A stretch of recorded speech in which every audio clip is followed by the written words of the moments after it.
that, there's a processor. It's hooked up to my truck.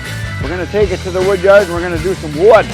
So I got back the other night and it was just pouring out, so I just backed up here, unhooked it and went home. I was soaking wet in like the 30 seconds it took me to disconnect it. So it rained all day yesterday, most of the day on and off anyway.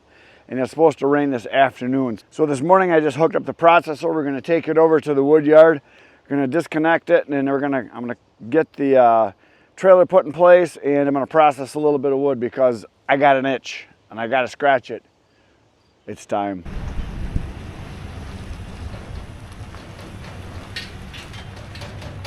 So I was thinking I could just pull in here and unhook it, but I got stuff to move over there, so I got to do a lot of moving. I got a bunch of logs over here now. I got to move that tree service brat, so I'm going to disconnect it and clean everything up, and then we'll put it in place. So I might not even get to do any processing.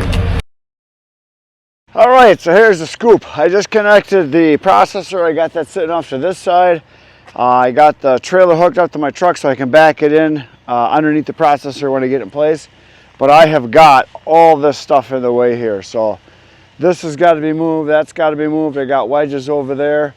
We got the bladders that we put underneath the processor for when we're running it.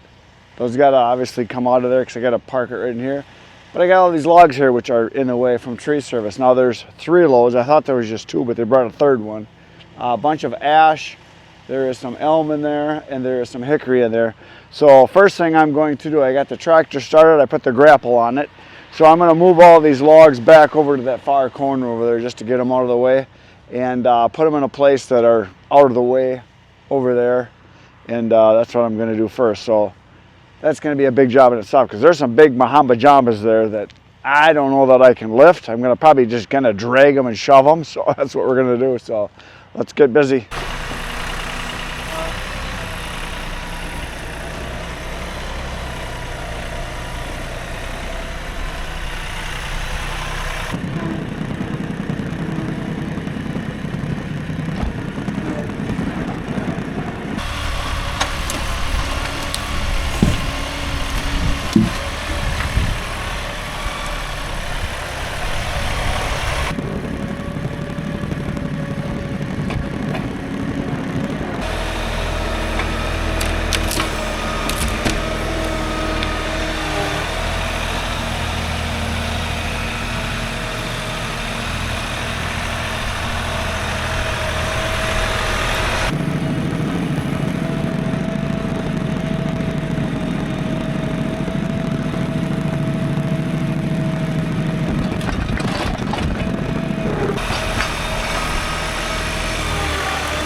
is. The live deck is full. I'm going to point out a few things. First off, we have the 12-way wedge in. This will be the first time I'll be using it. There it is. 12-way wedge. It has the stop for the 16 inches here. It's the first time I'll be using this here anyway. I tried it out at the factory a little bit. I put on some little bit bigger logs, so hopefully the 12-way works. It's going to take me some getting used to because this lever right here used to be this lever, the slide tray. Because the slide tray is over there, so I figure this should be over there, but this is the logging clamp. This is your trough, so your infeed.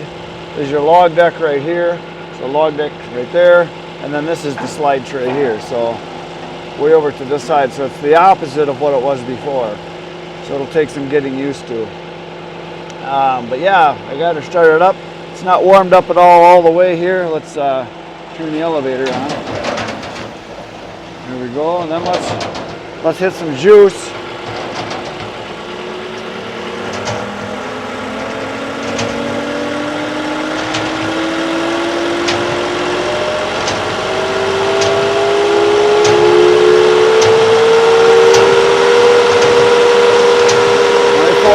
Baby.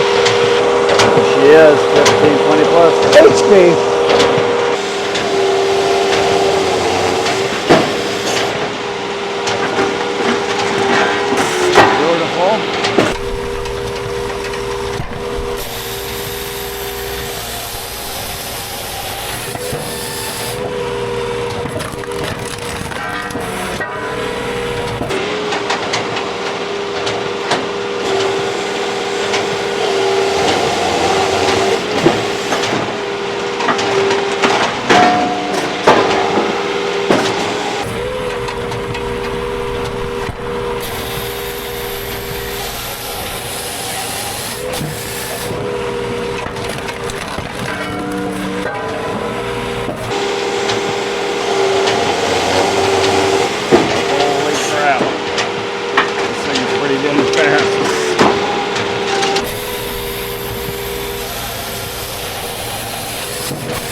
Looking pretty good.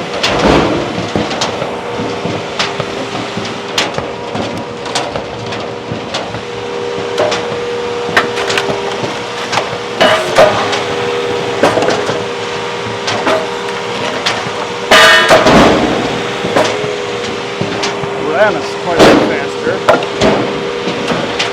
Like that. Uh-oh, we got a runner.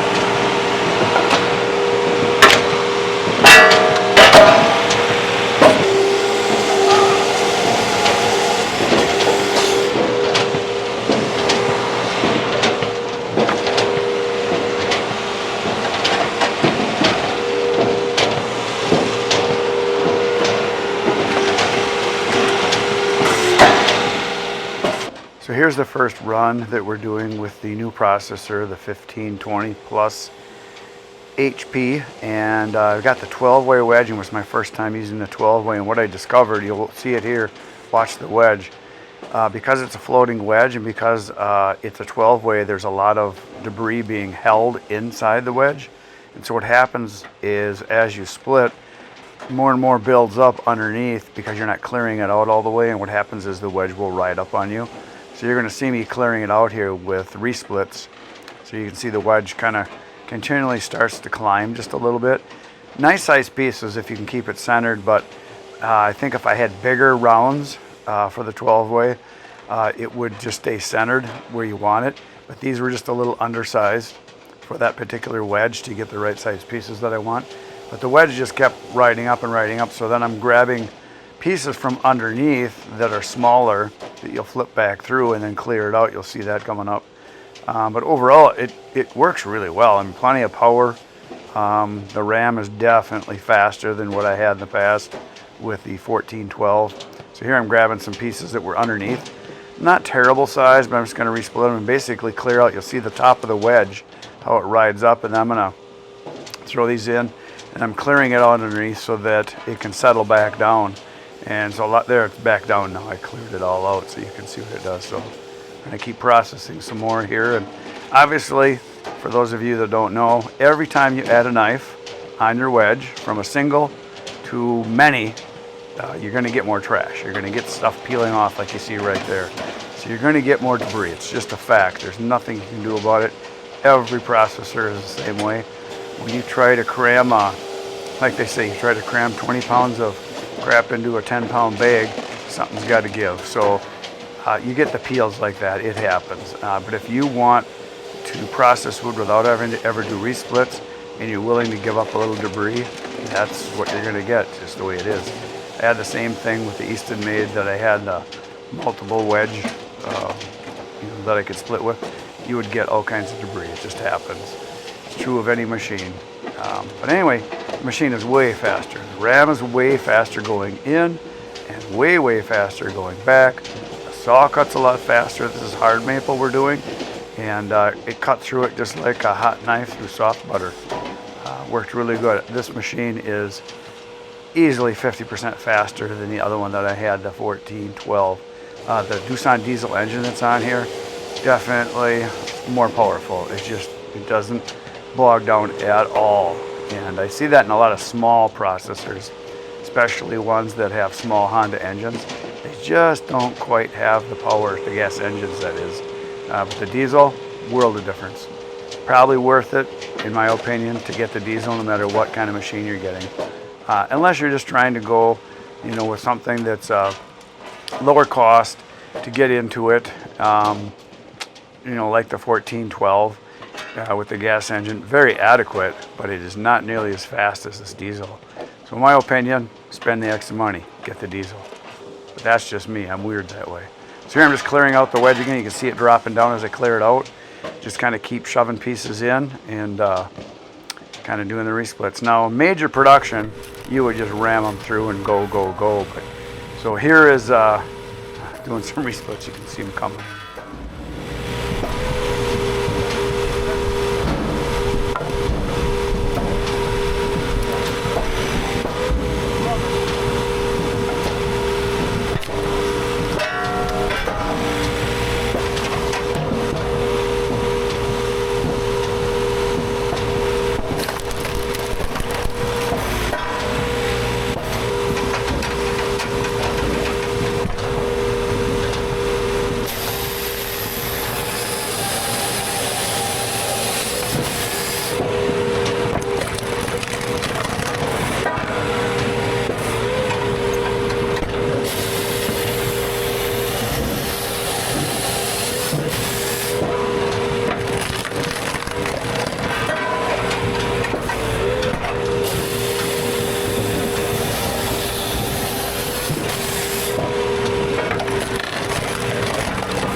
Well, that's all I got done. It's starting to rain and I just saw some lightning, so it's coming. It's gonna get worse. We're supposed to get a bunch of rain, so I don't know how much more I'm gonna get done, but I got that at least started up. I did one live deck was all. Machine ran good. I got to get used to the levers being different now because they're different. This used to be over here, and yeah, so the log deck was the last one over here, but now it's the slide tray, which is up over there. So I used to think it was over here, and your log and saw clamp is right here, and then your log trough is right here. So I got to get used to that, which is fine. And it's producing nice size piece. I got the 12 way in, and you can see the size of the pieces here. They look pretty good. There's a few that could be resplit, not too many, there's just a few. I think it's just a matter of me adjusting it, so I gotta do that. But I'm gonna try it a little bit more, and then maybe I'll put the 8 way in and just see if I like the 8 way better. I know the 12 way is okay. Because it floats, sometimes it'll float up and stuff gets stuck underneath, and then you get big pieces on the bottom, so you gotta resplit anyway. So I don't know, I don't know. I'll have to run it some more to find out. But that's one live deck full. So basically 4 live decks fills the trailer. And otherwise everything else is running good. I really like the speed of it. It cuts nice and fast. The in-feed tray on the trough is faster. The wedge is faster. I mean the ram is faster going in and out, especially back. It's real fast, so that's nice. And yeah, so I'm starting to get wet. That's it for today, folks. I'm going home. See you tomorrow morning, 5:30 a.m. We'll do some more processing. Good night, Irene.